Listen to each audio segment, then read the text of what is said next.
Again, I've started the stream and I didn't turn any of the audio on because I always forget. I mean, honestly, I should keep it on, but I'm afraid that, like, I'll turn off the stream and something will get recorded that I wanted to keep private because, you know, privacy is an important thing to me. Um, I am a little late with the stream because Streamlabs was taking its own sweet time to update. Apparently, in the last week, there was approximately 80 trillion updates that I missed out on because I didn't stream for a week because your girl's got consistency problems. And I also sleep in too much. I didn't sleep in this time. I didn't sleep in today. Now I have coffee to keep me awake.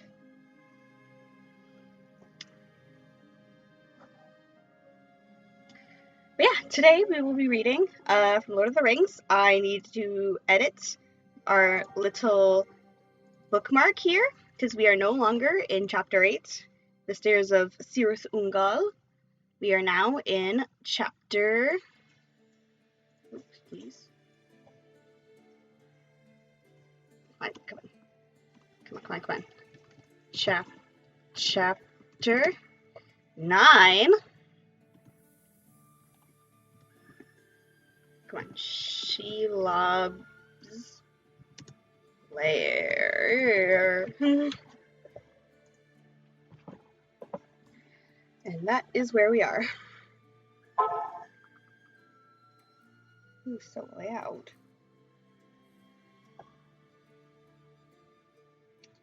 All right. Oh, I wanted to do some other stuff. So yeah, before we start the stream, some upkeep.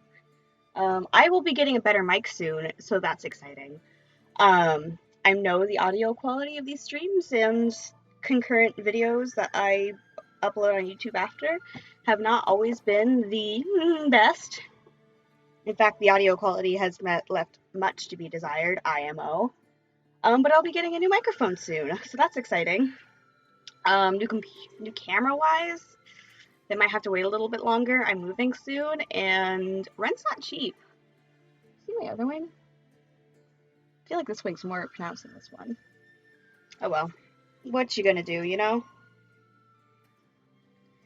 I'll be posting.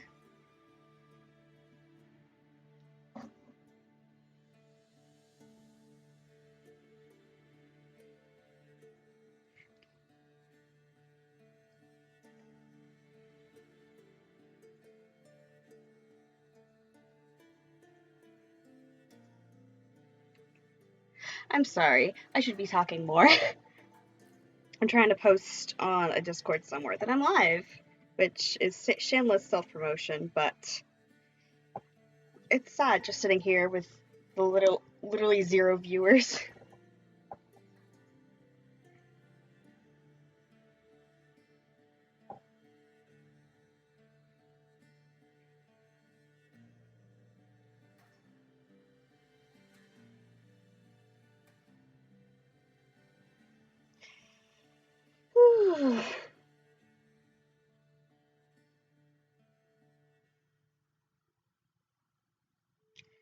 See, I'm posting, I'm live, I'm reading the last 2 chapters of the Lord of the Rings.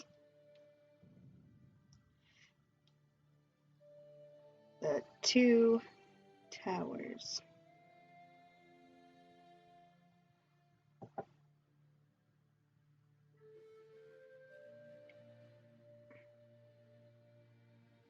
And a smiley face at the end, because I am a believer in smiley faces. I think they lift people up. They make people feel better about themselves when they see someone has sent them a smiley face. I don't know. I like receiving them. It helps me feel like maybe please. Oh my god, my whole message is falling apart. There we go. All right. Twitch.tv/Strikxen. Is that correct? Let me look it up. Am I twitch.tv/Strikxen? I think I am. But honestly, who knows what's true at this point? I'm gonna mute this site. Yeah. And hey, with me watching myself, I'll have one viewer. Oh god. The depths I sink to. Yeah, that's me. That's me. I'm right there. And, oh, I look like that. Well, how about we get started?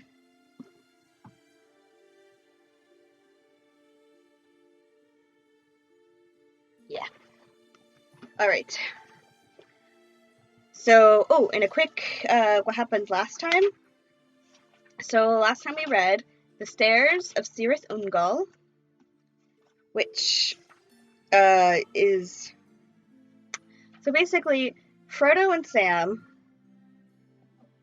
Ooh, I don't know what that says. Hello. I don't speak Russian, I think. Oh, I don't recognize... Well, it looks like the Russian letters. Let's copy and paste that into a translation to see if that was out of line. Sorry. I get some people who come on here and they see things that are not okay.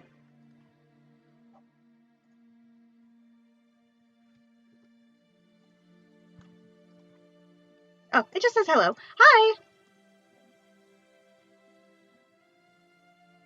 I hope you have a good time watching the stream. Alright, so last time, good morning, Pendrak! It's so funny. It has been a minute. I'm bad at consistency, and having my blanket be in the screen. Okay. I've just been sleeping in last week, and I'd wake up, and it'd be like the middle of the day, and I'd be like, oh, I see, so my alarms aren't waking me up. But, you know. Anyways, so what happened last time was Sam and Frodo and Gollum are going up, like, the steps through the shortcut that's supposed to take them into, Mordor.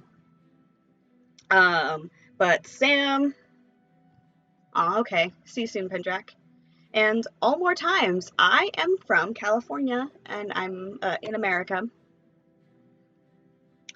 Anyways, so they are heading up these stairs, right? The stairs of Cirith Ungol.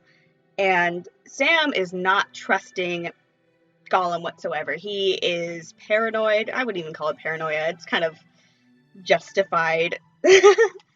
And Frodo is just becoming weaker and more tired because of the burden of the ring. And yeah, it's not going well. Things are tough. Ah, you live in Moscow. Nice. All right. But now we are on to chapter 9, Shelob's Lair. It may indeed have been daytime now, as Gollum said, but the hobbits could see little difference, unless perhaps the heavy sky above was less utterly black, more like a great roof of smoke, while instead of the darkness of deep night, which lingered still in cracks and holes, a grey blurring shadow shrouded the stony world about them. They passed on, Gollum in front and the hobbits now side by side, up the long ravine between the piers and columns of torn and weathered rock, standing like huge unshapen statues on either hand. There was no sound. Some way ahead, a mile or so perhaps, was a great grey wall, a last huge upthrusting mass of mountain stone. Darker it loomed, and steadily it rose as they approached, until it towered up so high above them, shutting out the view of all that lay beyond. Deep shadow lay before its feet. Sam sniffed the air. Ugh, the smell, he said. It's getting stronger and stronger. Presently they were under the shadow, and there in the midst of it they saw the opening of a cave. This is the way... what was the Gollum voice I did? This is the way in, said Gollum softly. This is the entrance to a tunnel. He did not speak its name. Torech Ungol, Shelob's lair. Out of it came a stench, not the sickly odor of decay in the meads of Morgul, but a foul reek, as if filth unnameable were piled and hoarded within the dark. Is this the only way, Smeagol? Yes, yes, he answered. Yes, we must go this way now. Do you mean to say you've been through this hole? Said Sam. Phew! Or perhaps you don't mind bad smells. Gollum's eyes glinted.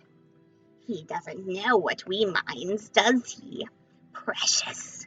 No, he does not. But Smeagol can bear things. Yes, he's been through.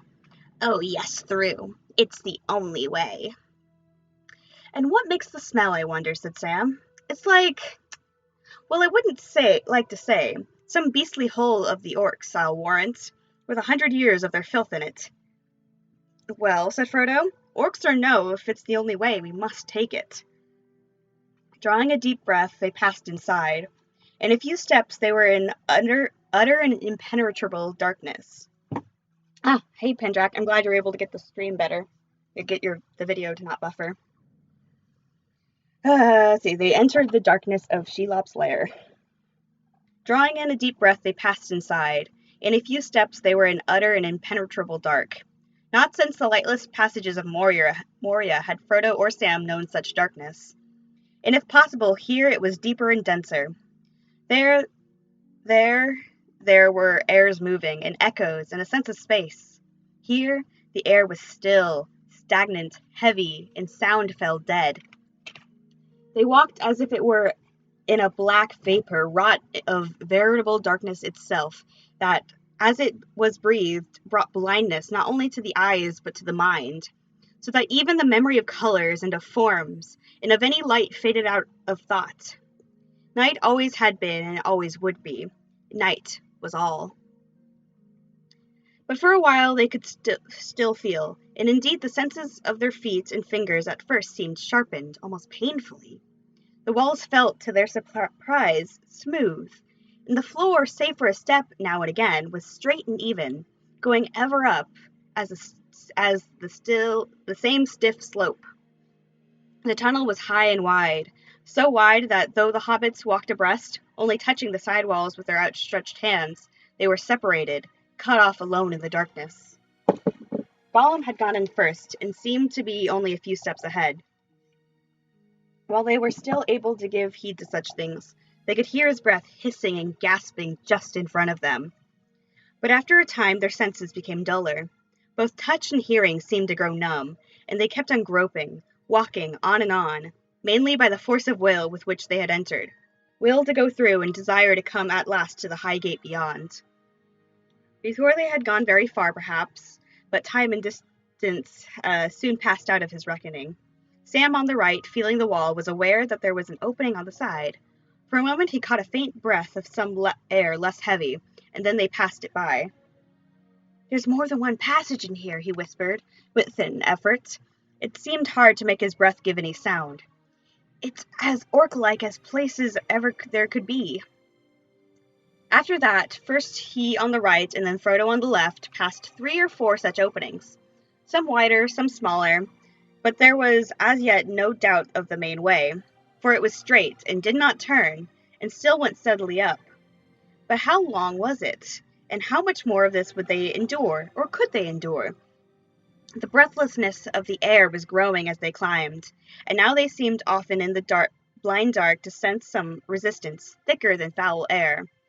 As they thrust forward, they felt the things brush against their heads, or against their hands, long tentacles or hanging growths, perhaps. They could not tell what they were, and still the stench grew. It grew until almost it seemed to them that the smell was only clear sense left to them. And that was for their torment. 1 hour, 2 hours, 3 hours. How many had passed in this lightless hole? Hours, days, weeks rather? Sam left the tunnel side and shrank towards Frodo, and their hands met and clasped, and so together they still went on. At length, Frodo, groping along the left-hand wall, came suddenly to a void. Almost he fell sideways into the emptiness.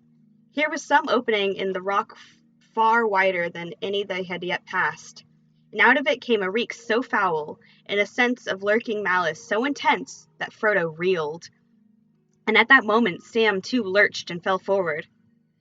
Fighting off both the sickness and the fear, Frodo gripped Sam's hand. Up, he said with a hoarse breath without voice. It all comes from here, the stench and the peril. Now for it, quick! Calling up his remaining strength and resolution, he dragged Sam to his feet and forced his own limbs to move. Sam stumbled beside him. 1 step, 2 steps, 3 steps, at last 6 steps. Maybe they had passed the dreadful unseen opening, but whether that was so or not, suddenly it was easier to move, as if some hostile will for the moment had released them. They struggled on, still, hand in hand. But almost at once they came to a new difficulty. The tunnel forked, or so it seemed, and in the dark they could not tell which way was the wider way, or which kept nearer to the straight. Which should they take, the left or the right? They knew nothing to guide them, yet a false choice would almost certainly be fatal. "Which way has Gollum gone?" panted Sam, "and why didn't he wait?" "Smeagol," said Frodo, trying to call. "Smeagol!" But his voice croaked, and the name fell dead almost as it left his lips. There was no answer, not an echo, not even a tremor of air. "He's really gone this time, I'll fancy," muttered Sam. "I guess this is just exactly what he meant to bring us. Gollum, if I ever lay my hands on you again, you'll be sorry for it." Presently, groping and fumbling in the dark, they found that opening on the left was blocked. Either it was blind, or else some great stone had fallen in the passage. "This can't be the way," Frodo whispered. "Right or wrong, we must take the other. And be quick." "Oh, sorry," Sam panted. "There's something worse than Gollum about. I can feel something looking at us." They had not gone more than a few yards when from behind them came a sound, startling and horrible in its heavy padded silence.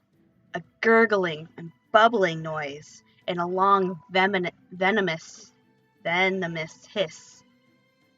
They wheeled around, but nothing could be seen. Still as stones they stood, staring, waiting for they did not know what. "It's a trap," said Sam, and he laid his hand upon the hilt of his sword, and as he did so, he thought of the darkness of the barrow whence it came. "I wish old Tom was near us now," he thought. Then, as he stood, darkness about him, and a blackness of despair and anger in his heart, it seemed to him that he saw a light in his mind, almost unbearably bright at first, as a sun ray to the eyes of one long hidden in a windless pit. "Oh shit, thanks for the follow, Gambit." Then the light became color, green, gold, silver, white. Far off, as in a little picture drawn by elven fingers, he saw the Lady Galadriel standing on the grass of Lorien. Gifts were in her hands. It was good. It was very productive. Galadriel standing on the grass in Lorien. The gifts were in her hands.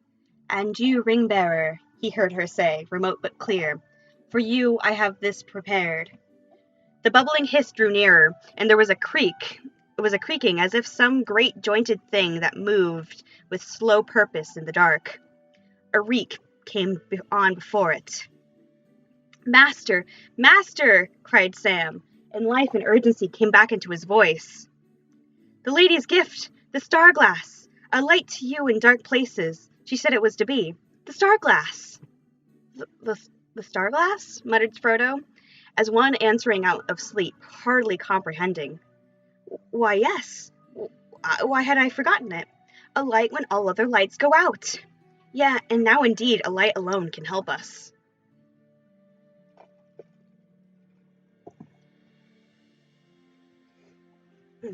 Slowly his hand went for his bosom, and slowly he held aloft the phial of Galadriel. For a moment it glimmered, faint as a rising star struggling in heavy earthward mists.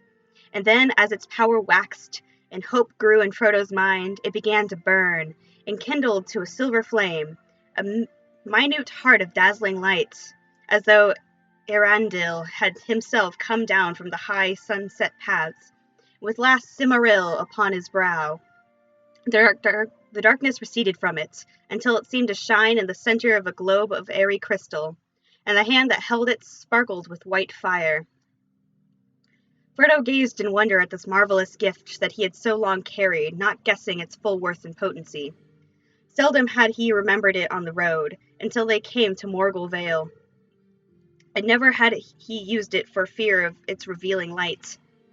Aya, Elendil, Elenion, and Kalima, he cried, and knew not what he had spoken, for it seemed that another voice spoke through his clear, untroubled by the foul air of the pit. Yeah. Thanks for tuning in, the both of ya. By the way, if y'all want to know when I'm actually gonna be... Yay! I like when people think I'm cool. If you guys want to know like when I'm actually going to be streaming, I do have a Discord now. I'm literally the only person on it, so y'all can be the first people to join. It's down in my description. I think I have it linked.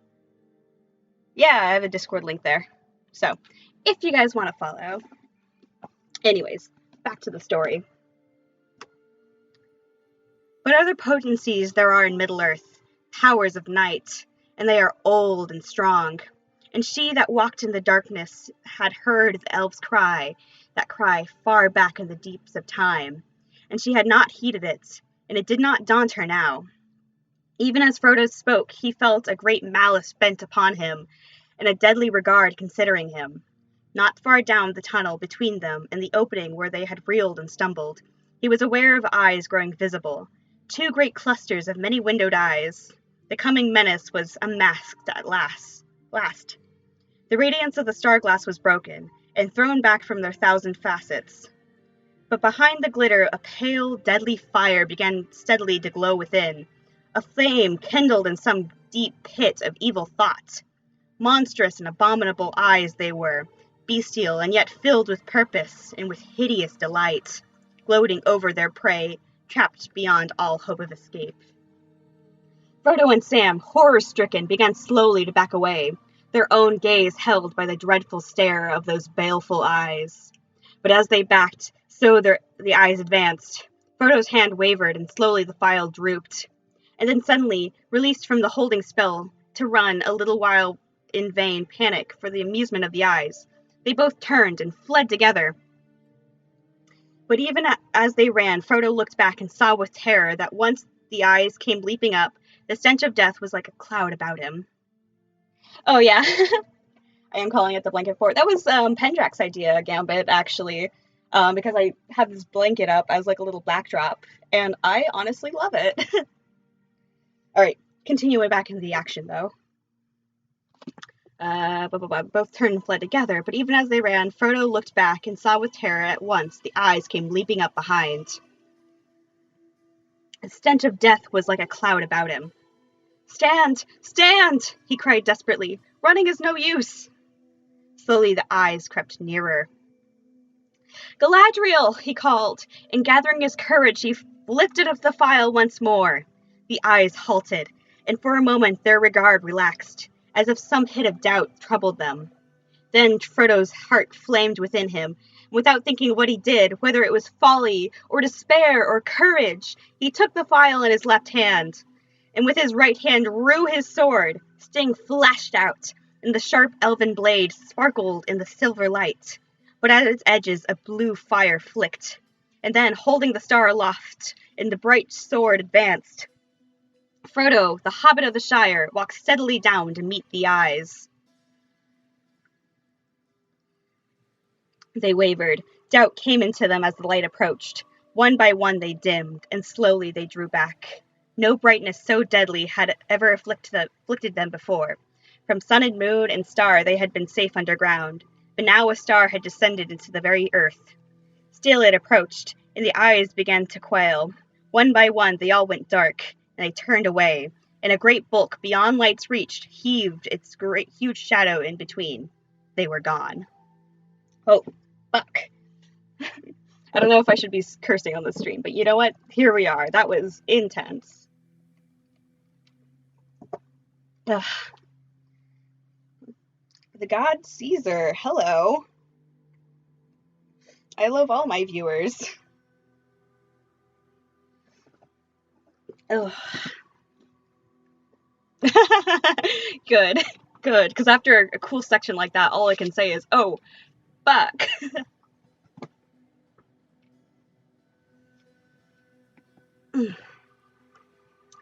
Master! Master! Cried Sam. He was close behind, his own sword drawn and ready. Stars and glory! But the elves would make a song of that, if ever they heard it. And may I live to tell them and hear them sing. But don't go on, master. Don't go down that den. Now's our only chance. Now let's get out of this foul hole. And so back they turned once more, first walking and then running. For as they went, the floor of the tunnel rose steeply, and with every stride they climbed higher and higher above the stenches of the unseen lair. Strength returned to limb and heart, but still the hatred of the Watcher lurked behind them, blind for a while, perhaps, but undefeated, still bent on death. And now there came a flow of air to meet them, cold and thin. The opening, the tunnel's end, at last it was before them. Panting, yearning for a roofless place, they flung themselves forward, and then in amazement they staggered, tumbling back. The outlet was blocked with some barrier, but not of stone. Soft and a little yielding it seemed, and yet strong and impervious.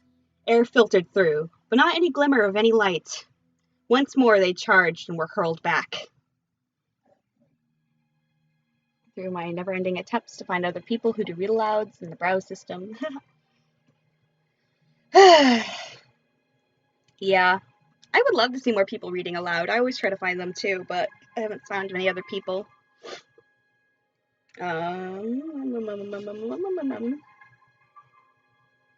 no, where was I? Oh, I was up here. Holding aloft the phial, Frodo looked, and before him he saw a grayness in which the radiance of the star-glass did not pierce and did not illuminate. As if it were a shadow that, being cast by no light could dissipate. Across the width and height of the tunnel a vast web was spun, orderly as the web of some huge spider, but denser woven and far greater, and each thread was as thick as rope. Sam laughed grimly. Cobwebs, he said. Is that all? Cobwebs. But what a spider! Have at 'em! Down with 'em! In a fury he hewed at them with his sword, but the thread that he stuck he did not break. It gave a little, and then sprang back like a plucked bowstring, turning the blade and tossing up both sword and arm. 3 times Sam struck it with all his force, and at last one single cord of all the countless cords snapped and twisted, curling and whipping through the air. One end of it slashed Sam's hand, and he cried out in pain, starting back and drawing his hand across his mouth. It will take days to clear a road like this, he said. What's to be done? Have those eyes come back? No, not to be seen, said Frodo. But I still feel that they are looking at me, thinking about me, making some other plan, perhaps. If this light were lowered or else it failed, they would come quickly again. Tripped in the end, Sam said bitterly, his anger rising again above the weariness and despair. Gnats in a nest. May the curse of Faramir bite at that Gollum and bite him quick. That would not help us now, said Frodo. Come, let us see what Sting can do. It is an elven blade. There are webs of horror in the dark ravines of Beleriand, where it was forged. But you must be the guard and hold back the eyes. Here, take the star-glass. Do not be afraid. Hold it up and watch. Oh my god, y'all are talking. Let's see. Again, it says it's cool, but you and Pendrak do read-alouds and have anyone do relaxing. Yeah. Twitch is fucked. Yeah, Twitch is kind of fucked. Makes sense if they had main categories and some categories under those. Where's the brave? I agree. Alright. Yeah, I agree with the Twitch thing. I think if we opened up subcategories, it would make things easier for people to find each other. Anyways. Continuing. Then Frodo stepped up to the great grey net and hewed it with a wide, sweeping stroke, drawing the bitter edge swiftly across the ladder of close-strung cords, and at once springing away. The blue gleaming blade shore through them like a scythe through the grass, and they leaped and writhed and then hung loose. A great rent was made. Stroke after stroke he dealt, until at last all the web within his reach was shattered, and the upper portion blew and swayed like a loose veil in the incoming wind. The trap was broken. Come, cried Frodo. On, on! Wild joy at their escape from the very mouth of despair suddenly filled all his mind. His head whirled with a draught of potent wine. He sprang out, and shouting as he came, It seemed light in that dark land to his eyes that had passed through the den of night. The great smokes had risen and grown thinner, and the last hours of sombre day were passing. The red glare of Mordor had died away in sullen gloom. Yet it seemed to Frodo that he looked upon a morning of sudden hope. Almost he had reached the summit of the wall, only a little higher now. The cleft, Cirith Ungol, was before him, a dim notch in the black ridge, and the horns of rock darkling in the sky on either side. A short race, a sprinter's course, and he would be through. "The pass, Sam!" he cried, not heeding the shrillness of his voice that, released from the choking airs of the tunnel, rang out now high and wild. "The pass! Run! Run and we'll be through! Through before anyone can stop us!" Sam came behind as fast as he could urge his legs, but glad as he was to be free, he was uneasy, and as he ran he kept on glancing back at the dark arch of the tunnel, fearing to see eyes or some shape beyond his imagining, sprang out in pursuit. Too little did he or his master know of the craft of Shelob. She had many exits from her lair.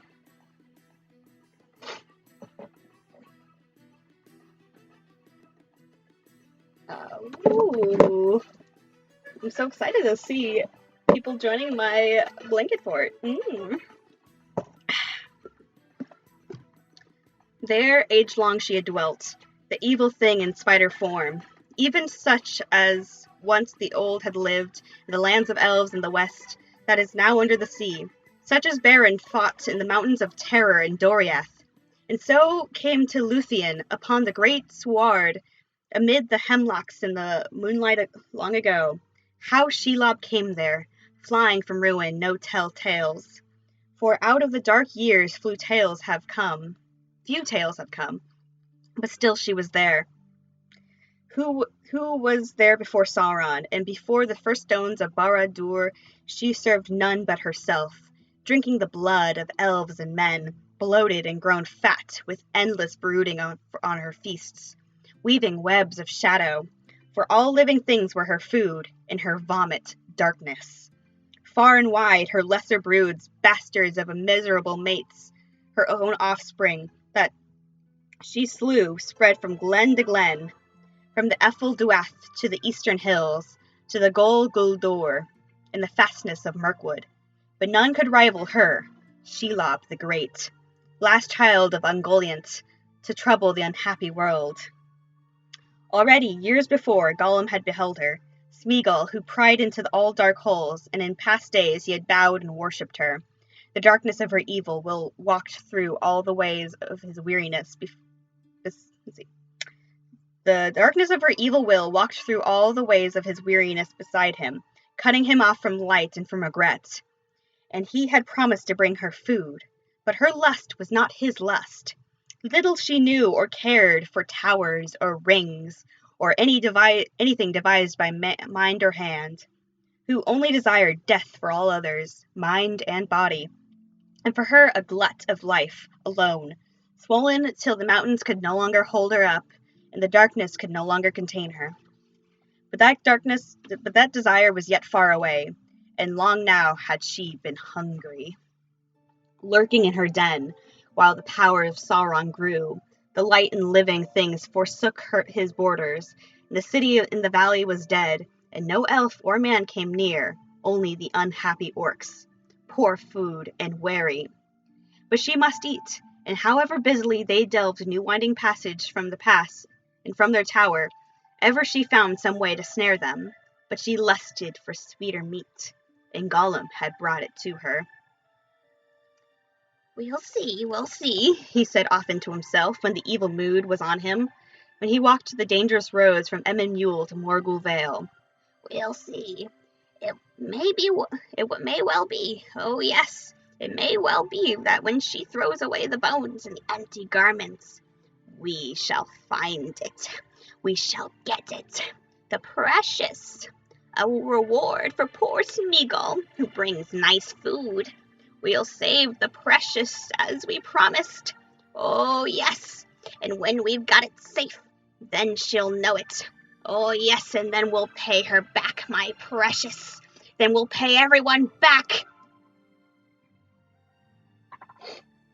We're talking about Fellowship film more. All three films are masterpieces. It's fun to say The Spiders of Mirkwood were Shelob's babies. I'd say Fellowship was my favorite movie of the three as well. It's so funny. Fellowship is my favorite.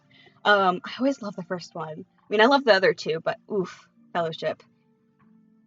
Big changes. Yep. I love the voice. Thanks. Sorry you're having troubles with buffering. And oof, the Fellowship film. Oh, my knee. I skinned my knee, by the way, the other day. I have this huge, like, band-aid on it now because it's, like, a huge, like, scrape. I tripped on the sidewalk because there was a stick in the way.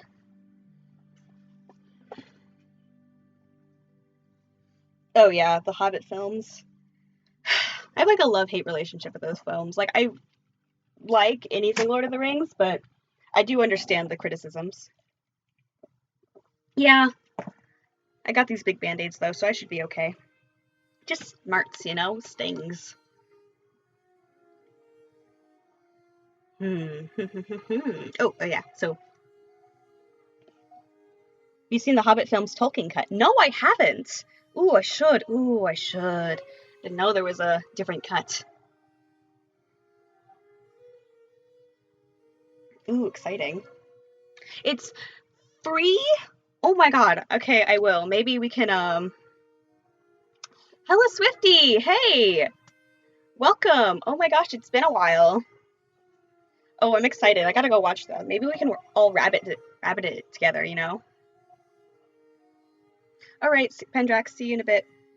Yes, we are still reading Lord of the Rings, though today's actually, if I can get through it, the last day. There's only 2 chapters left of the Two Towers. And I kind of want to start getting into some other stuff.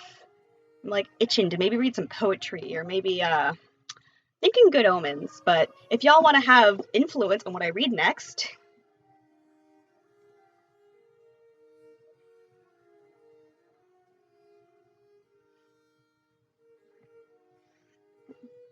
oof.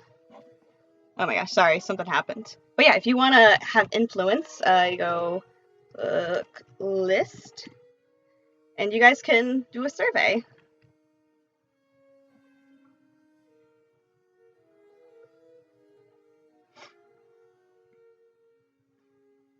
All right. All right, I think things are okay now. Great.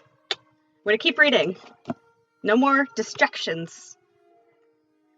So he thought in an inner chamber of his cunning, which he still hoped to hide from her, even when he had come to see her again, and had bowed low before her while his companions slept. Which, that was Gollum just talking. Beauty besets me like a pack of wild wolves devouring a fresh carcass. Okay, let's try to keep it to fantasy talk and that sort of thing.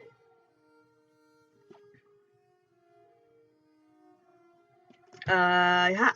As for Sauron, he knew where she lurked. It pleased him that she should dwell there hungry, but unabated in malice. A more sure watch upon that ancient path into his land than any other that his skill could have devised. And orcs. They were useful slaves, but he had them in plenty. Sauron, by the way, knew where she lurked. I kind of missed that. And now and again Shelob caught them to stay her appetite. She was welcome. He could spare them. And sometimes, as a man may cast a dainty to his cat he calls her, but she owns him not. Sauron would send her prisoners that he had no better uses for. He would have them driven to her hole, and report brought back to him of the play she made. And so they both lived, delighting in their own devices, fearing no assault, nor wrath, nor any end of their wickedness. Never yet had any fly escaped from Shelob's webs, and greater now was her rage and her hunger. But nothing of this evil which they had stirred up against them did poor Sam know, except that a fear was growing on him, a menace which he could not see. In such a weight did it become that it was a burden to him to run. His feet seemed leaden. Dread was round him, and enemies before him in the pass, and his master was in a fey mood, running heedlessly to meet them. Turning his eyes away from the shadow behind, a deep gloom beneath the cliff was upon his left. He looked ahead and saw two things that increased his dismay. He saw the sword which Frodo held, held unsheathed, was glittering with blue flames. And he saw that through the sky behind was now dark, and the window in the tower was glowing red. "Orcs," he muttered. "We'll never rush it like this. There's orcs about, and worse than orcs." Then, returning to his long habit of secrecy, he closed his hand around the precious phial which he bore. Red with his own living blood, his hand shone for a moment, and then he thrust the revealing light back into the pocket near his breast and drew his elven cloak about him. Now he tried to quicken his pace. His master was gaining on him. Already he was some 20 strides ahead, flitting on like a shadow. Soon he would become lost to the sight of that gray world. Yeah, that was kind of weird. Hardly had Sam hidden the light of Starglass when she came. A little way ahead to his left he saw suddenly, issuing from a black hole of shadow under the cliff, the most loathly shape that he had ever beheld, horrible beyond the horror of an evil dream. Most like a spider she was, but huger than great hunting beasts, and more terrible than they because of the evil purpose of her remorseless eyes. Those same eyes that he had thought daunted and defeated, but there they were, lit in the fell light again, clustering in her out-thrust head. Great horns she had, and behind her short, stalk-like neck were her huge, swollen body, a vast, bloated bag, swaying and sagging between her legs. A great bulk was black, blotched with livid marks, but the belly underneath was pale and luminous, and gave forth a stench. Her legs were bent, her great knobbed joints high above her back. Her hairs that stuck out like steel spines at each leg's end were like a claw. As soon as she squeezed her soft, squelching body and its folded limbs out of the upper exit from her lair, she moved with horrible speed, now running on her creaking legs, now making a sudden bound. She was between Sam and his master. Either she did not see Sam, or she avoided him for the moment, as the bearer of the lights fixed all her intent upon one prey, upon Frodo, bereft of his phial, running heedless up the path, unaware yet of his peril. Swiftly he ran, but Shelob was swifter. In a few leaps she would have him. Sam gasped and gathered all his remaining breath to shout. "Look out behind!" he yelled. "Look out, master! But suddenly his cry was stifled. A long, clammy hand went over his mouth, and another caught him by the neck, while something wrapped around his leg. Taken off his guard, he toppled backwards into the arms of his attacker. "Got him," hissed Gollum in his ear. "At last, my precious. We have got him. Yes, the nasty hobbit. We takes this one, she'll get the other. Oh, yes, Shelob will have him, not Smeagol. He promised. He won't hurt master at all. But he's got you, you nasty, filthy little sneak." He spat on Sam's neck. Fury at the treachery and desperation at the delay when his master was in a deadly peril gave to Sam a sudden violence and strength that was far beyond anything Gollum had expected from the slow, stupid hobbit, as he thought him. Not Gollum himself could have twisted more quickly or more fiercely. His hold on Sam's mouth slipped, and Sam ducked and lunged forward again, trying to tear away from the grip on his neck. His sword was still in his hand, and on his left arm, hanging by its thong, was Faramir's staff. Desperately, he tried to run and stab the enemy, but Gollum was too quick. His long right arm shot out and grabbed Sam's wrist. His fingers were like a vice. Slowly and relentlessly, he bent the hand down and forward, till with a cry of pain, Sam released the sword, and it fell to the ground. And all while Gollum's other hand was tightening on Sam's throat. Then Sam played his last trick. With all his strength he pulled away and got to his feet firmly planted. Then suddenly he drove his legs against the ground and with his whole force hurled himself backwards. Not expecting even the simple trick from Sam, Gollum fell over with Sam on top, and he received the weight of the sturdy hobbit in his stomach. A sharp hiss came out from him, and for a second his hand upon Sam's throat loosened. but his fingers still gripped the sword hand. Sam tore himself forward and away, and stood up, and then quickly he wheeled away to his right, pivoted on the wrist held by Gollum. Laying hold of the staff with his left hand, Sam swung it up, and down it came with a whistling crack on Gollum's outstretched arm, just below the elbow. With a squeal, Gollum let go. Then Sam waded in, not waiting to change the staff from left to right. He dealt another savage blow. Quick as a snake, Gollum slithered aside, and the stroke aimed at his head fell across his back. The staff cracked and broke. That was enough for him. Grabbing from behind was an old game of his, and seldom had he failed in it. But this time, misled by spite, he had made the mistakes of speaking and gloating before he had both hands on his victim's neck. Everything had gone wrong in his beautiful plan, since the horrible light had so unexpectedly appeared in the darkness. And now he was face to face with a furious enemy, little less than his own size. The fight was not for him. Sam swept up his sword from the ground and raised it. Gollum squealed, and springing aside on all fours, he jumped away in one big bound like a frog. Before Sam could reach him, he was off, running with amazing speeds back towards the tunnel. Sword in hand, Sam went after him. For a moment he had forgotten everything but the red fury in his brain and the desire to kill Gollum. Before he could overtake him, Gollum was gone, and then as the dark hole stood before him, the stench came out to meet him. Like a clap of thunder, he thought of Frodo, and the monster smote upon Sam's mind. He spun around and rushed wildly up the path, calling and calling his master's name. He was too late. So far, Gollum's plot had succeeded. Oof! That's the end of chapter 9. So we have one more chapter in the book. That's exciting. It's called The Choices of Master Samwise. But we're going to take a little break. I have a pastry to finish eating and some coffee to keep sipping on. And I'm down to chat with y'all for a little bit if you guys want to talk. Let's fix this. Properties. Now you're in chapter 10.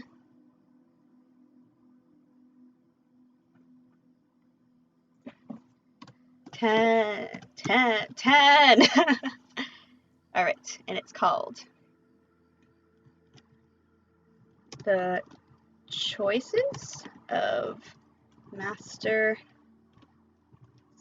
Samwise.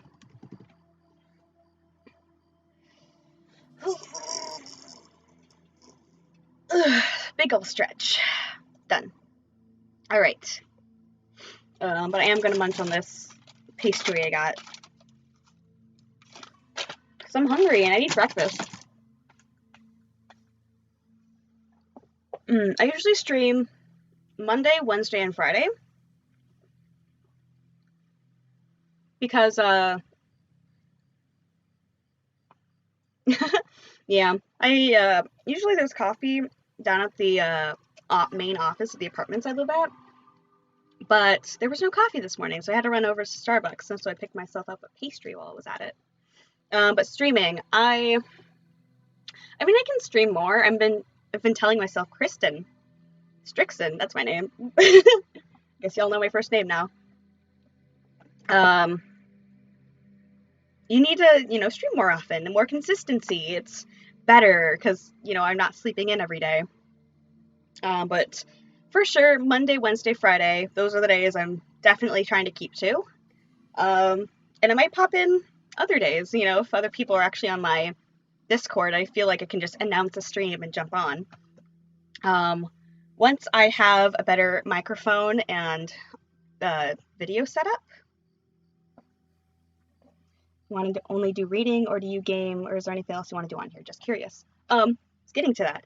Once I have a better setup, I kind of want to go and start streaming like Skyrim. I have that on the PS4, and I saw that I can stream from there, but I would need like a better setup because right now I'm only operating on my laptop.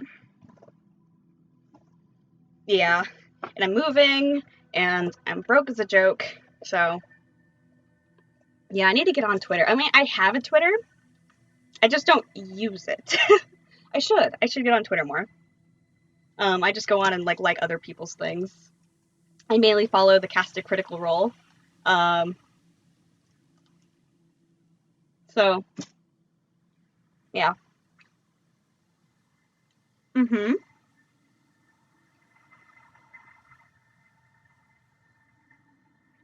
Yeah. Here, I'll tweet out something right now. I'm on Twitter at Strikxen. Literally, if you ever want to find me anywhere, I'm Strikxen everywhere. It's the username I've used forever. Easier to build a community, network through there, and other stream discords. Why did I open Tumblr? What is wrong with me? Twitter. Over here. My area has no work and I can't find anything. Yeah, I guess there's technically work where I am. Because I'm moving to a different town in like a month, I can't really find work because I work for a month. You know, I don't want to like start a job and then immediately have to quit, you know? Hello. I'm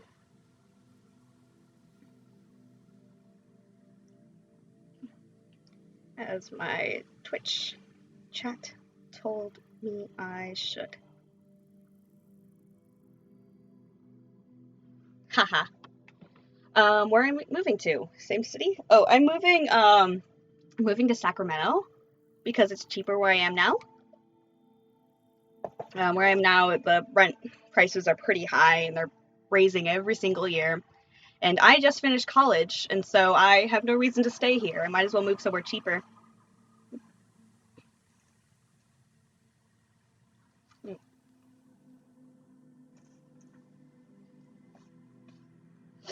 Yummy. Mm-hmm.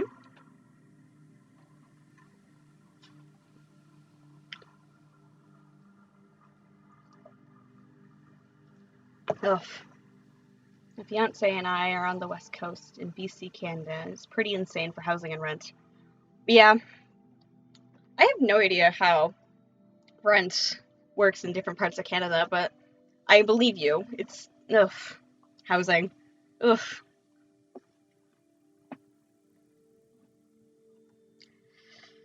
Yeah, that's a consistent struggle, isn't it? So we're trying to butt ton of work, pretty far from it, and we're trying to find something and then save up to move closer into this big city near us. Well, good luck. Yeah.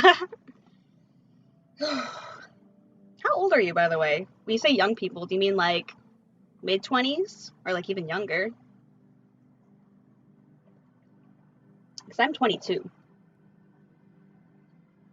Curse the boomers! Oh man, that's a consistent mood. People saying under age of 40. Okay. Yeah, I have friends who are like in their 30s, so I like understand. Anyways, should we continue on? Let's see, how many pages are in this next chapter? Ooh, looks like there's gonna be some fun stuff though.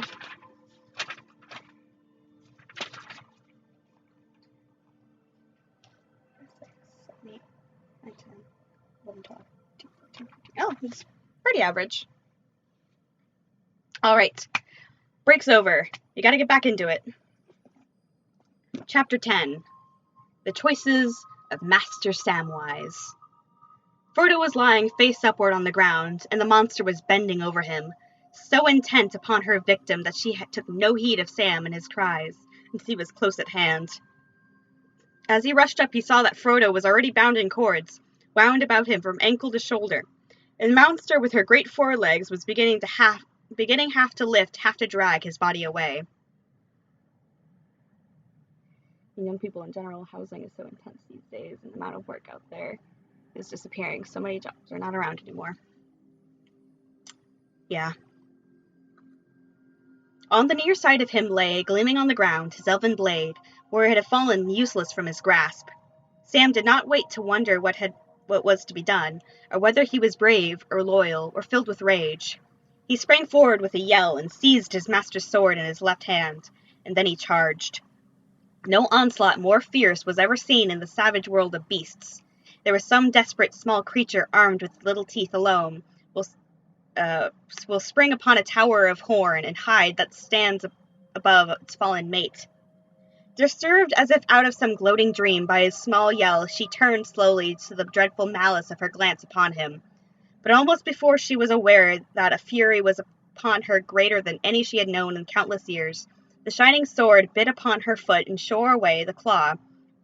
Sam sprang in, inside the arches of her legs, and with a quick upthrust of his other hand, stabbed at the clustered eyes upon her lowered head. One great eye, went dark. Now the miserable creature was right under her, and for a moment out of the reach of her sting of her claws. Her vast belly was above him, and with its putrid light, the stench of it almost smote him down. Still his fury held for one more blow, and before she could sink upon him, smothering him, in all his little impudence of courage, he slashed the bright elven blade across her with desperate strength. But Shelob was not as dragons are. No softer spot had she, save only her eyes. Knobbed and pitted with corruption was her age-old hide, but ever thickened from within the layer of evil growth. The blade scored it with dreadful gash, but those hideous folds could not be pierced by any strength of men, not though elf or dwarf should forge the steel, or hand of baron or Turin wield it. She yielded to the stroke, and then heaved upon the great bag of her belly high above Sam's head. Poison frothed and bubbled from the wound. Now slashing her leg, she drove her huge bulk down upon him again. Too soon, for Sam still stood upon his feet, and dropping his own sword with both hands, he held the elven blade point upwards, bending off that ghastly roof. And so Shelob, with the driving force of her own cruel will, with greater strength than any warrior's hand, thrust herself upon the bitter spike. Deep, deep it pricked, as Sam was crushed slowly into the ground. No such anguish had Shelob ever known or dreamed knowing in all of her world of wickedness. Not the doughtiest soldier of old Gondor, nor the most savage orc entrapped had ever thus endured her, or set a blade up to her beloved flesh. A shudder went through her. Heaving up again, wrenching away from the pain, she bent her withering limbs beneath her and sprang backwards in a convulsive leap. Hi, welcome to the stream. What's up? Just reading. Sam had fallen to his knees by Frodo's head, his senses reeling in the foul stench, his two hands still gripping the hilt of the sword.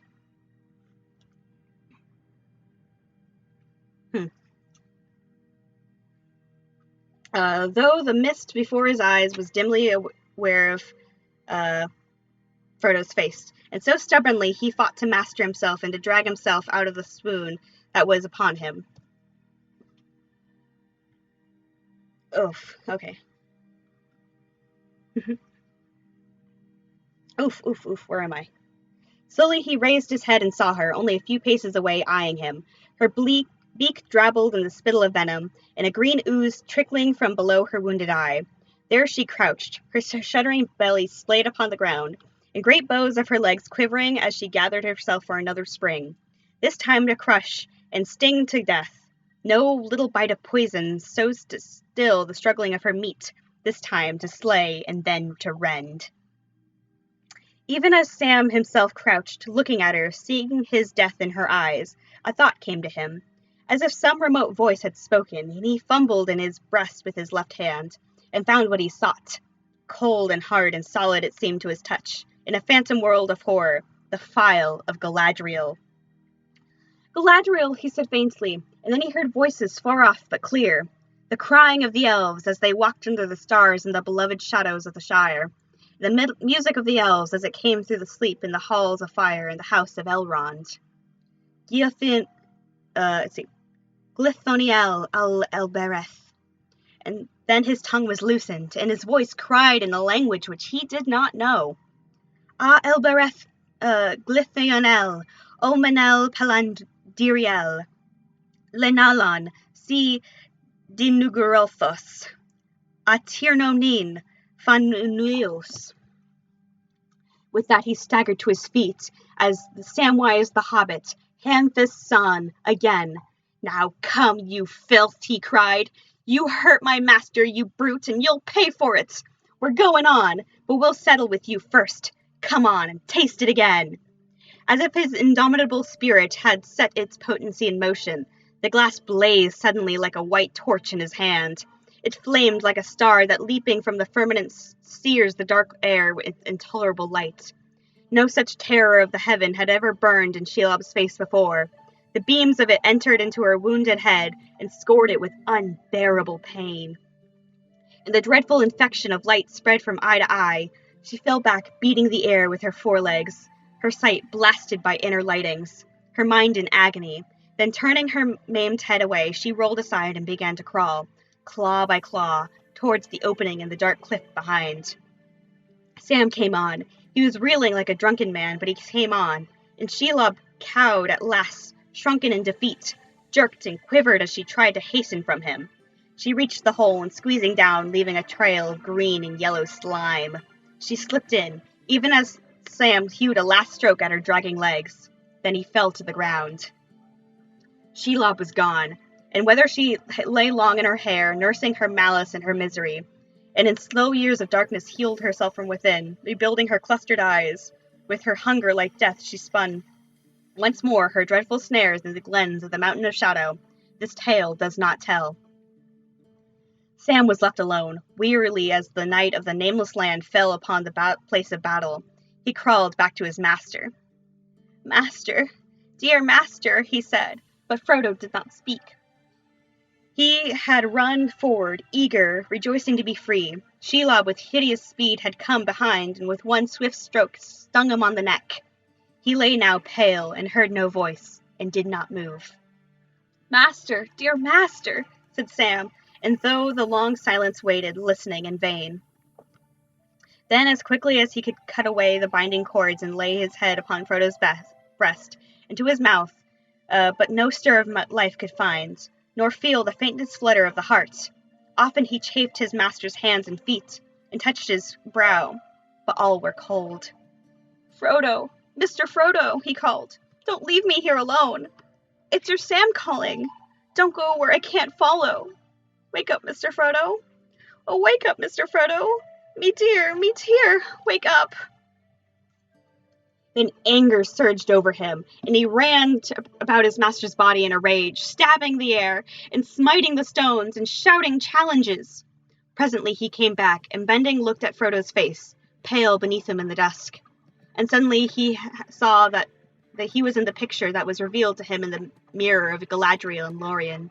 Frodo, with a pale face, lying fast asleep under a great dark cliff. Or fast as he had thought then. "He's dead," he said. "Not asleep. Dead." And as he said it, it was as if the words had set the venom to its work again. It seemed to him that the hue of his face grew livid green. And then the black despair came down over him, and Sam bowed to the ground, drew his grey hood over his head, and night came into his heart, and he knew no more. When at last the blackness passed, Sam looked up and the shadows were about him. But for how many minutes or hours the world had gone dragging on he could not tell. He was still in the same place, and his master lay beside him dead. The mountains had not crumbled, nor earth fallen into ruin. "Oh, what shall I do? What shall I do?" he said. But did I come all this way with him for nothing? And then he remembered his own voice speaking words at that time he did not understand himself. At the beginning of their journey. "I have something to do before the end. I must see it through, sir, if you understand." "But what can I do? Not leave Mr. Frodo dead, unburied on top of the mountains, and go home? Or go on? Go on?" he repeated, and for a moment of doubt the fear shook him. "Go on? Is that what I've got to do? And leave him?" Then at last he began to weep, and going to Frodo he composed his body, and folded his cold hands on his breast, wrapped his cloak about him, and he laid his own sword at one side, and the staff that Faramir had given them on the other. "But I'm to go on," he said, "and I must take your sword, and by your leave, Mr. Frodo, I'll put this one to lie by you, as it lay by the old king in the barrow, and you've got your beautiful mithril coat from old Mr. Bilbo, and your star-glass, Mr. Frodo. You did lend it to me, and I'll need it, for I'll always be in the dark now. It's too good for me, and a lady gave it to you, but maybe you'd understand. Do you understand, Mr. Frodo? I've got to go on." But he could not go, not yet. He knelt and held Frodo's hand and could not release it. And time went by, still he knelt, holding his master's hand and keeping his heart, and in his heart keeping a debate. Now he tried to find strength to tear himself away and go on in a lonely journey for vengeance. But if once he could go, his anger would bear him down all the roads of the world, pursuing until he had him at last. Gollum. Then Gollum would die in a corner. But that was not what he had set out to do. It would not be worth a while to leave his master for that. It would not bring him back. Nothing would. They had better both be dead together, and that too would be a lonely journey. He looked on the bright point of the sword. He thought of the places behind where there was a black brink, an empty fall into nothingness. There was no escape that way. That was to do nothing, not even to grieve. That was not what he had set out to do. What am I to do, then? He cried again, and now he seemed plainly to know a hard answer. See it through. Another lonely journey, and the worst. What? Me? Alone? Go to the crack of doom and all? He quailed still, but the resolve grew. What? Me take the ring from him? The council gave it to him. But the answer came at once, and the council gave him companions, so that the errand should not fail. And you are the last of all the company. The errand must not fail. I wish I wasn't the last, he groaned. I wish old Gandalf was here, or somebody. Why am I left all alone to make up my mind? I'm sure to go wrong, and it's not for me to go taking the ring, putting myself forward. But you haven't put yourself forward. You've been put forward. And as for not being the right and proper person, why, Mr. Frodo wasn't, as you might say, or Mr. Bilbo. They didn't choose themselves. Well, I must make up my own mind. I will make it up. But I'll be sure to go wrong. That'll be Sam Gamgee all over. Let me see now. If we're found here, or Mr. Frodo's found, that thing's on him, well, the enemy will get it. And that's the end of all of us. Of Lorien, of Rivendell, and the Shire and all. There's no time to lose, or it'll be the end anyways. The war's begun, and more likely things are all going to be the enemy's way already. No chance to go back with it and get advice or permission. No, it's sit here till they come and kill me over the master's body and gets it, or take it and go. He drew a deep breath. Then, take it is. He stooped. Very gently he undid the clasp at the neck, slipped his hand inside Frodo's tunic, and then, with his other hand raising the head, he kissed the cold forehead and softly drew the chain over it. And then the head lay quietly, back again in rest. No change came over the still face, and by that more than by all the others, Sam was convinced at last that Frodo had died, and laid aside the quest. Goodbye, master, my dear, he muttered. Forgive your Sam. He'll come back to this spot when the job's done, if he manages it, and then he'll not leave you again. Rest you quiet till I come, and may no foul creature come anigh you. And if the lady could hear me and give me one wish, I wish to come back and find you again. Goodbye. And then he bent his own neck and put the chain upon it, and once his head was bowed to the ground with the weight of the ring, as if the great stone had been strung on him. But slowly, as if the weight became less, or new strength grew on him, he raised his head, and then with great effort got to his feet, and found that he could walk and bear his burden. For a moment he lifted up the phial and looked down at his master. The light burned gently now with the soft radiance of the evening star in summer, and in the light Frodo's face was a fair hue again, pale but beautiful with an elvish beauty, as if one who had long passed in the shadows. And with bitter comfort of the last night, Sam turned and hid the light and stumbled on into the growing dark. Oof, tragic. One sip, y'all.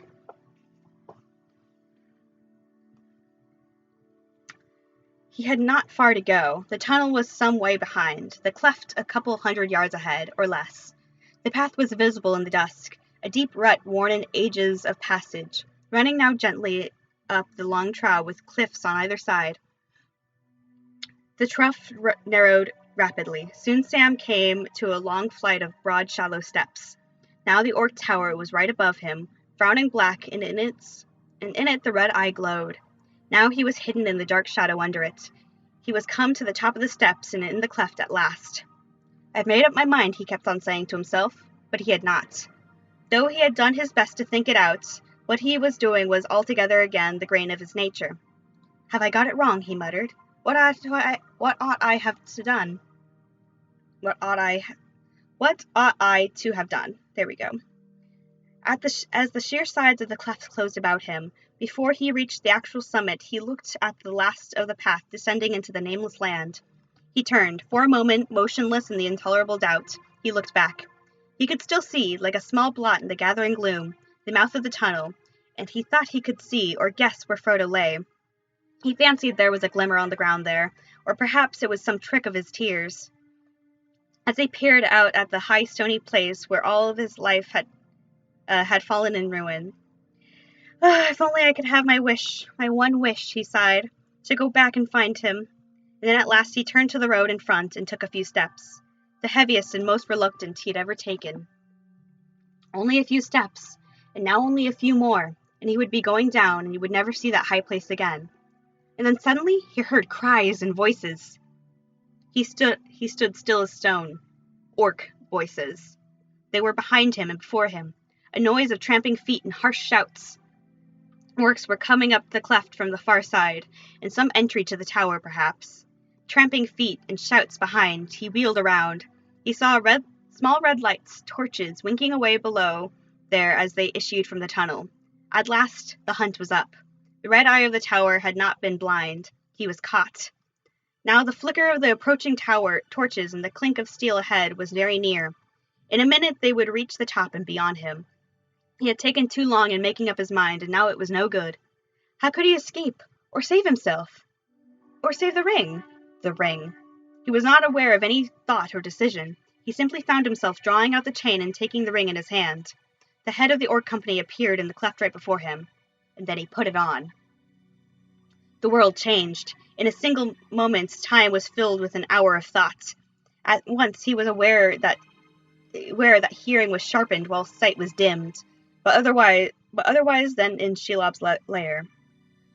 All things about him now were not dark but vague, while he himself was there in a grey hazy world, alone, like a small black solid rock, and the ring, weighing down his left hand, was like an orb of hot gold. He did not feel invisible at all, but horribly and uniquely visible. He knew that somewhere an eye was searching for him.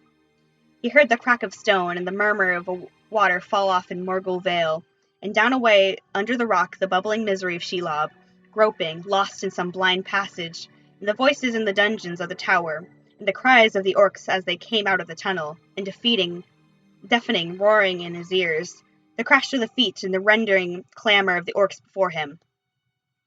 He shrank against the cliff, but they marched up like a phantom company, grey distorted figures in a mist, only dreams of fear with pale flames in their hands.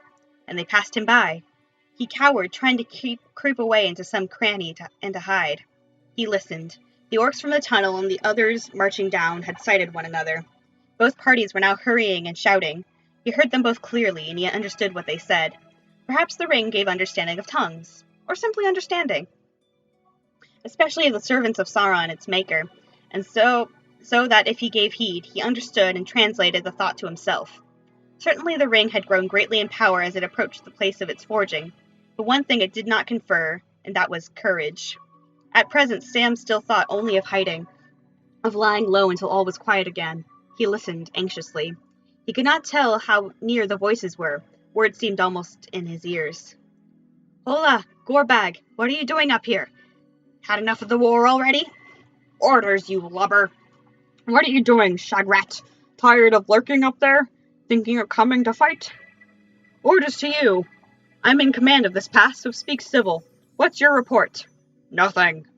"Hi, oi!" A yell broke into the exchange of leaders. The orcs lowered down had suddenly seen something. They began to run, and so did the others. "Hey, hola! There's something lying in the road! A spy! A spy!" There was a hoot of snarling horns and a babble of banged voices. With a dreadful stroke, Sam was wakened from his cowering mood. They had seen his master. What could they do? He had heard the tales of orcs to make the blood run cold. It could not be borne. He sprang up. He flung the quest and all of his decisions away, and fear and doubt with them. He knew not where his place was and had been. At his master's side, though he could do there was not clear. Back he ran down the steps, down the path towards Frodo. How many are there, he thought. 30 or 40 from the tower at least, and a lot more than that from down below, I guess. How many can I kill before they get me? They'll see the flame of the sword as soon as I draw it, and they'll get me sooner or later. I wonder if any song will ever mention it, how Samwise fell in the high pass and made a wall of bodies round his master. No song. Of course not, for the ring will be found, and there'll be no more songs. I can't help it. My place is by Mr. Frodo. You must understand that. Elrond and the council, and the great lords and ladies with all their wisdom. Their plans have gone wrong. I can't be the ring-bearer. Not without Mr. Frodo. But the orcs were out of his dim sight now, and he had no time to consider himself. But now he realized that he was weary almost to exhaustion. His legs would not carry him as he wished. He was too slow. The path seemed miles long. Where had they all gone to in this mist? There they were again, a good way ahead still, a cluster of figures round something lying on the ground. A few seemed to be darting this way and that, bent like dogs on a trail. He tried to make a spurt. Come on, Sam, he said, or you'll be too late again. He loosened the sword in his sheath. In a minute he would draw it, and then there was a wild clamor, hooting and laughing, as something was lifted from the ground.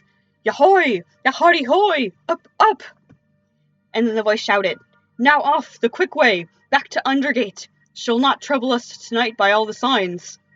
The whole band of orc figures began to move.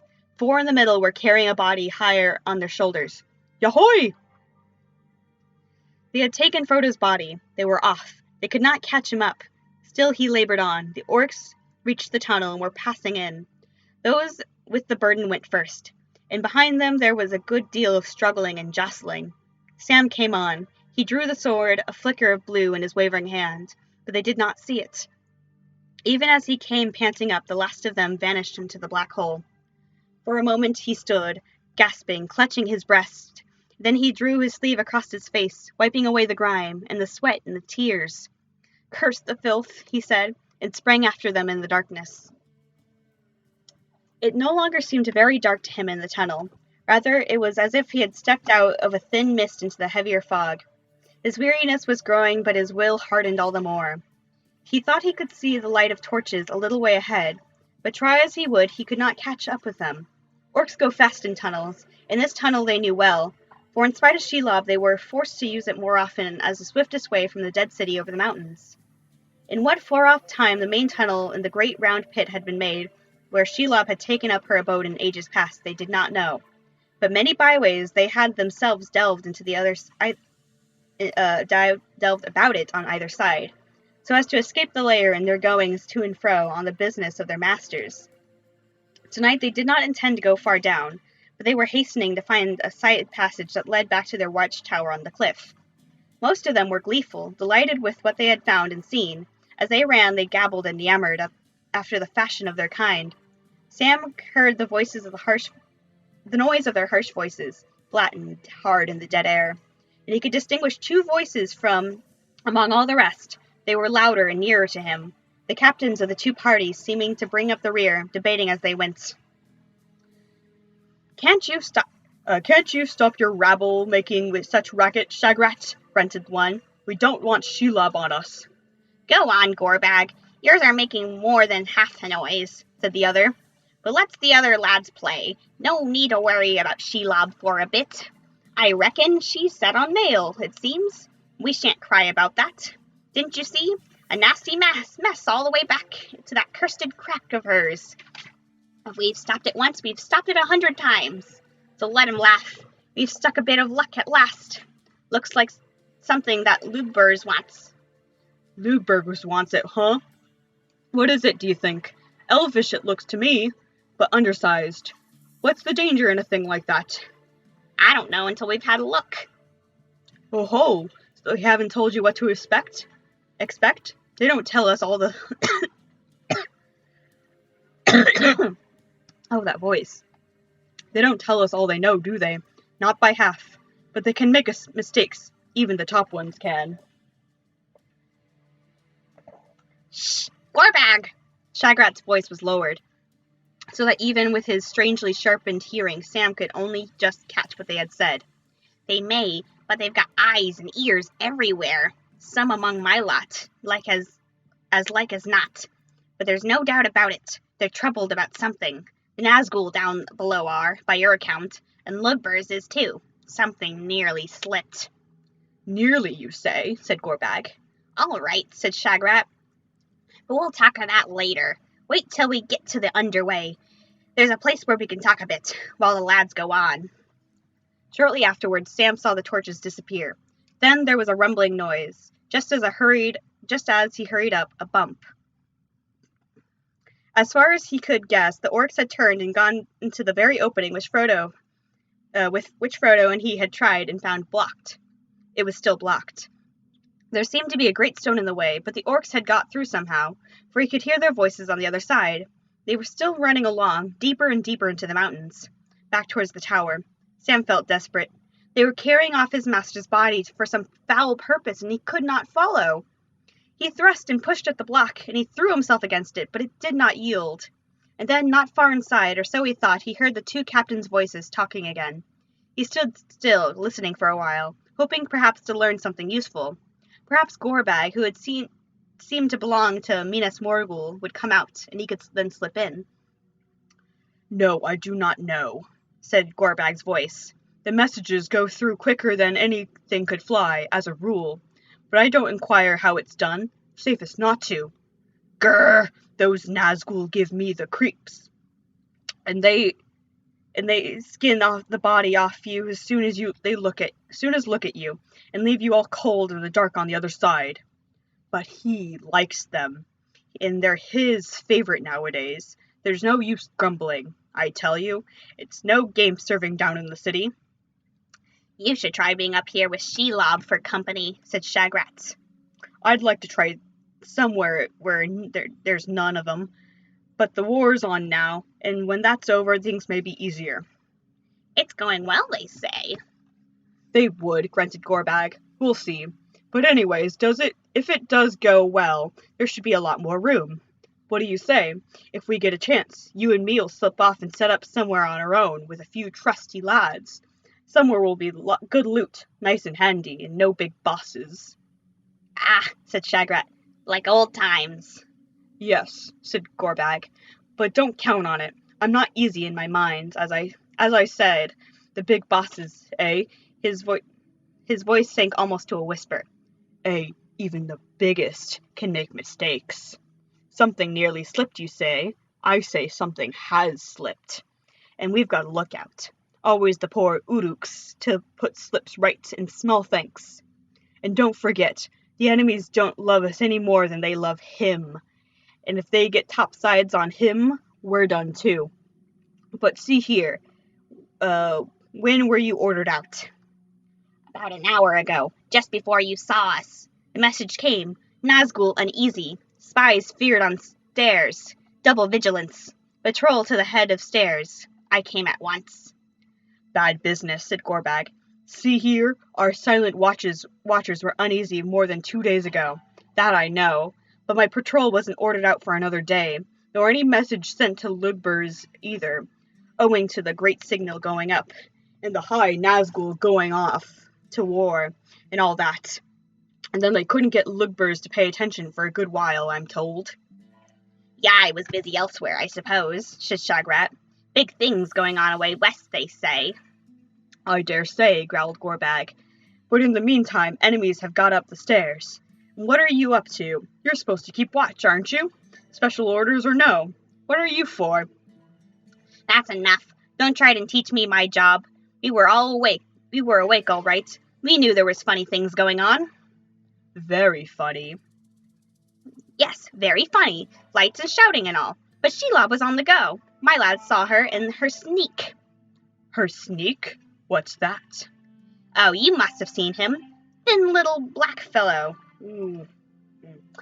Like a spider himself, or perhaps more like a starved frog. He's been here before. Came out of Lugbers the first time, years ago, and we had word from high up to let him pass. He's been up the stairs once or twice since then, but we've left him alone. Seems to have enough understanding with her ladyship, I suppose. He's no good to eat. She wouldn't worry about words from high up. But a fine guard you keep in the valley. He was up here day before all this racket. Early last night we saw him. Anyway, my lads reported that her ladyship was having some fun, and that seemed good enough for me. Until the message came. I thought her sneak had brought her a toy, or that perhaps sent her a present. A prisoner of war or something. I don't interfere when she's playing. Nothing gets by Shelob when she's on the hunt. Nothing, say you? Didn't you use your eyes back there? I tell you, I'm not easy in my mind. Whoever came up the stairs did get by. It cut her web and got clean out of the hole. That's something to think about. Well, she got him in the end, didn't she? Got him? Got who? This little fellow? But if he was the one, then she would have had him off her larder long before, and there he'd be now. And if Lugbers wanted him, you'd have to go and get him. Nice for you, but there was more than one. At this point, Sam began to listen more attentively and pressed his ear against the stone. Who cut the cords she put around him, Shagrat? Same one as cut the web. Didn't you see that? The one who stuck a pin into her ladyship? Same one, I reckon. Where is he? Where is he, Shagrat? Shagrat made no reply. You may well put your thinking cap on, if you've got one. It's no laughing matter. No one has ever stuck a pin in Shelob before, as you should know well enough. There's no grief in that. But think, there's someone loose hereabouts as is more dangerous than any other damned rebel that has ever walked since the bad old times, since the great siege. Something has slipped. And what is it then? Growled Shagrat. By all the signs, Captain Shagrat, I'd say there's a large warrior on the loose. Elf, most likely. With an elf sword anyways. And an axe as well, maybe. He's loose in your bounds, too. You've never spotted him. Very funny indeed. Gorbag spat. Sam smiled grimly at the description of himself. Well, you always did take a gloomy view, said Shagrat. You can read the signs how you like, but there may be other ways to explain them. Anyhow, I've got watchers at every point. I'm going to deal with one thing at a time. When I've had a look at the fellows we have cats, then I'll begin to worry about something else. It's my guess you won't find much in the little fellow, said Gorbag. He may have had nothing to do with the real mischief. The big fellow with the sharp sword doesn't seem to have thought him worth it much anyhow. Just left him lying. Regular elvish trick. We'll see. Come on now, we've talked enough. Let's go have a look at that prisoner. What are you going to do with him? Don't forget I spotted him first. If there's any game, me and my lads must be in it. Now, growled Shagrat. I have my orders, and it's more than my belly's worth or yours to break 'em. Any trespasser found by the guard is to be held at the tower. Prisoner is to be stripped. Full description of every article, garment, weapon, letter, ring, or trinket is to be sent to Lugbers at once, and to Lugbers only. And the prisoner is to be kept safe and intact, under pain of death for every member of the guard, until he sends or comes himself. That's plain enough, and that's what I'm going to do. Stripped, eh? Said Gorbag. What? Teeth, nails, hair and all? No, none of that. He's for Lugbers, I tell you. He's wanted safe and whole. You'll find that difficult, laughed Gorbag. He's nothing but carrion now. What Lugbers will do with such stuff I can't guess. He might as well go into the pot. You fool, snarled Shagrat. You've been talking very clever, but there's a lot you don't know, though most other folk do. You'll be in for the pot for Shelob if you don't care. Carrion, is that all you know of her ladyship? When she binds with cords, she's after meat. She doesn't eat dead meat, nor suck cold blood. This fellow isn't dead. Sam reeled, clutching at the stone. He felt as if the whole dark world was turning upside down. So great was the shock that he almost swooned. But even as he fought to keep hold of his senses, deep inside him he was aware of the comment. You fool, he isn't dead and your heart... Oh, no, this is Sam speaking. You fool, he isn't dead and your heart knew it. Don't trust your head, Samwise. It's not the best part of you. The trouble with you is that you've never really had any hope. Now what is to be done? For the moment, nothing, but prop himself against the unmoving stone and listen. Listen to the vile orc voices. Darn, said Shagrat. She's got more than one poison, and when she's hunting, she gives them a dab in the neck, and they go limp as a boned fish. And then she has her way with them. Do you remember old Ufdak? We lost him for days. We found him in the corner, hanging up as he was, but he was wide awake and glaring. Oh, how we laughed. She'd forgotten him, maybe, but we didn't touch him. No good interfering with her. Nar, this little filth, he'll wake up in a few hours. Beyond feeling sick for a bit, he'll be all right. Or would be if Lugbers would let him alone. And of course, beyond wondering where he is, or what's happening to him. And what's going to happen to him? Laughed Gorbag. We can tell him a few stories at any rate, if we can't do anything else. I don't suppose he's ever been in lovely Lugbers, or he may like to know what to expect. This is going to be more funny than I thought. Let's go.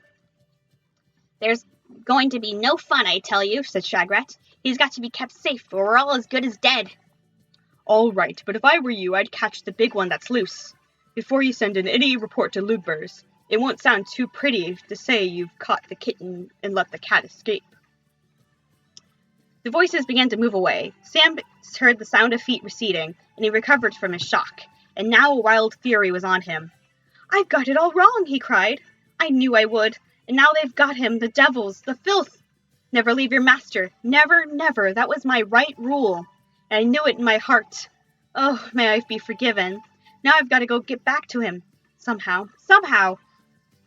He drew his sword again and beat on the stone with the hilt, but it only gave a dull sound. The sword, however, blazed so brightly now that he could dimly see in its light.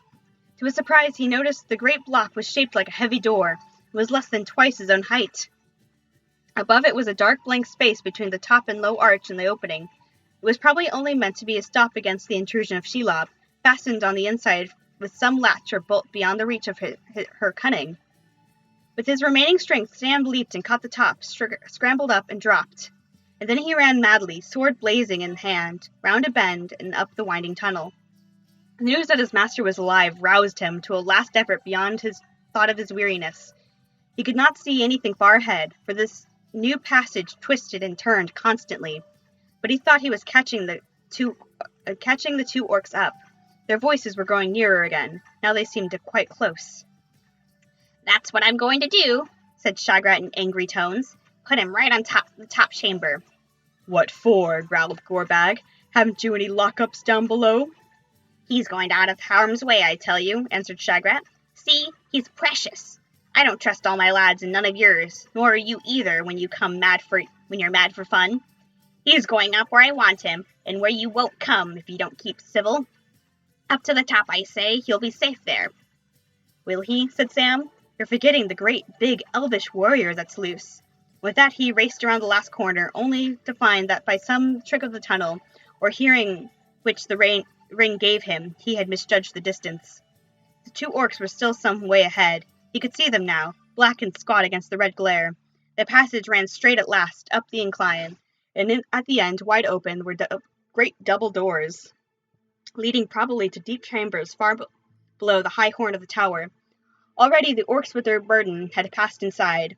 Gorbag and Shagrat were drawing near the gate. Sam heard the burst of hoarse singing, blaring of horns and banging of gongs, a hideous clamor. Gorbag and Shagrat were already on the threshold. Sam yelled and brandishing sting, but his little voice was drowned in the tumult. No one heeded him. The great doors slammed to. Boom! The bars of iron fell into place inside. Clang! The gate was shut. Sam hurled himself against the bolted brazen plates and fell senselessly to the ground. He was in the darkness. Frodo was alive, but taken by the enemy. And that's the end of the Two Towers, y'all. We did it. We read all of the Two Towers. I am proud of me. I am proud of you guys for sticking by and watching. You're still here, by the way. I see 3 viewers. I know one of them's me because I always keep my Twitch open just in case something Doesn't catch. Oh my god.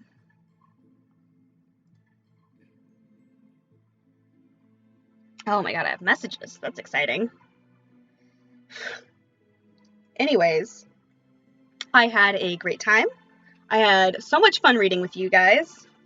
And don't forget to vote in my little survey if you guys want to know what we'll be reading on Wednesday. How is that right now? Okay, I'm gonna quickly book list. I did it wrong. I am a fool. Book list. And I'm going to check the survey to see what everybody's voted. By the way, thank you, Gambit, for the link to the Tolkien cut. I am super excited to watch it, actually. I know I've already taken the survey. Can I see my survey? I don't know how to work these things. All right, well, just taking the survey.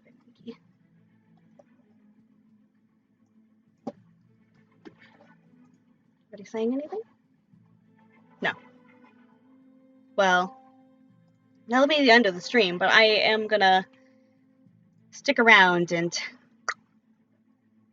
show off where the thing is. You'll still have time until Wednesday morning to vote, by the way.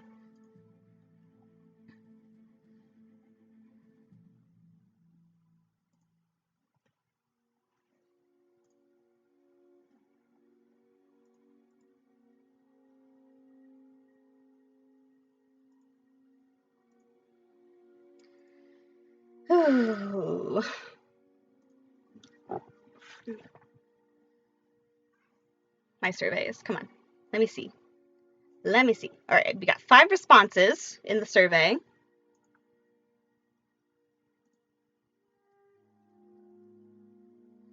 Survey, by the way, is called What Should Strixen Read Next?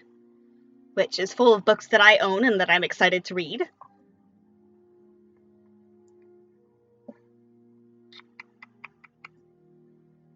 Analyze results. Let's look at them.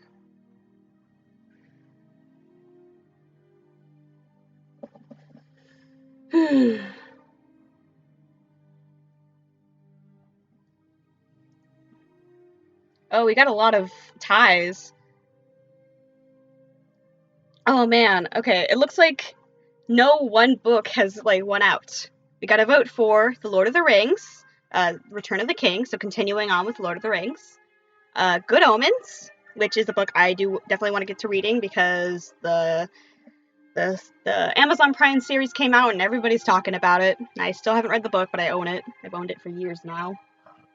The Dante Club, which is actually a book that is about a murder mystery. It's actually kind of exciting. The Shining, which is a book I read in college for Stephen King class. You all know The Shining. It's actually really good. I'm a big fan of it. And then Short Stories from Bazaar of Bad Dreams, which is another Stephen King novel.